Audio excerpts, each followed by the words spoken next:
The Dark Night of the Soul by St. John of the Cross. Book 2, Chapter 9. How, although this night brings darkness to the spirit, it does so in order to illumine it and give it light. It now remains to be said that although this happy night brings darkness to the spirit, it does so only to give it light in everything,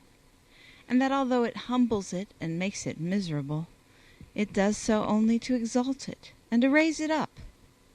And although it impoverishes it and empties it of all natural affection and attachment, it does so only that it may enable it to stretch forward divinely, and thus to have fruition and experience of all things, both above and below, yet to preserve its unrestricted liberty of spirit in them all. For just as the elements, in order that they may have a part in all natural entities and compounds, must have no particular color, odor, or taste, so as to be able to combine with all tastes, odors, and colors, so must the spirit be simple, pure, and detached from all kinds of natural affection, whether actual or habitual, to the end that it may be able freely to share in the breadth of spirit of the divine wisdom, wherein, through its purity, it has experience of all the sweetness of all things in a certain preeminently excellent way. And without this purgation, it will be wholly unable to feel or experience the satisfaction of all this abundance of spiritual sweetness. For one single affection remaining in the spirit, or one particular thing to which, actually or habitually, it clings,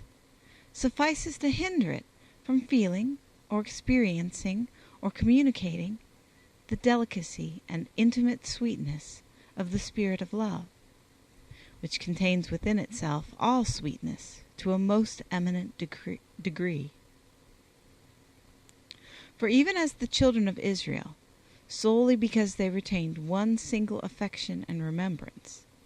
namely with respect to the flesh pots and the meals which they had tasted in Egypt,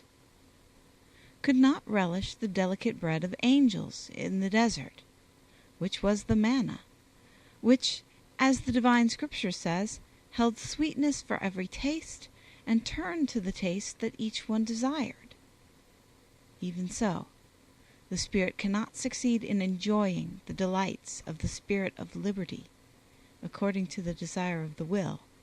if it be still affection to any desire, whether actual or habitual, or to particular objects of understanding, or to any other apprehension. The reason for this is that the affections, feelings, and apprehensions of the perfect spirit, being divine, are of another kind and of a very different order from those that are natural. They are preeminent, so that in order both actually and habitually to possess the one, it is needful to expel and annihilate the other, as with two contrary things which cannot exist together in one person. Therefore it is fitting and most necessary, if the soul is to pass to these great things, that this dark night of contemplation should first of all annihilate and undo it in its meannesses, bringing it into darkness, aridity, affliction, and emptiness. For the light which is to be given to it is a divine light of the highest kind, which transcends all natural light, and which by nature can find no place in the understanding. And thus it is fitting that if the understanding is to be united with that light and become divine in the state of perfection, it should first of all be purged and annihilated as to its natural light, and by means of this dark contemplation be brought actually into darkness. This darkness should continue for as long as is needful in order to expel and annihilate the habit which the soul has long since formed in its manner of understanding, and the divine light and illumination will then take its place. And thus, inasmuch as that power of understanding which it had aforetime is natural,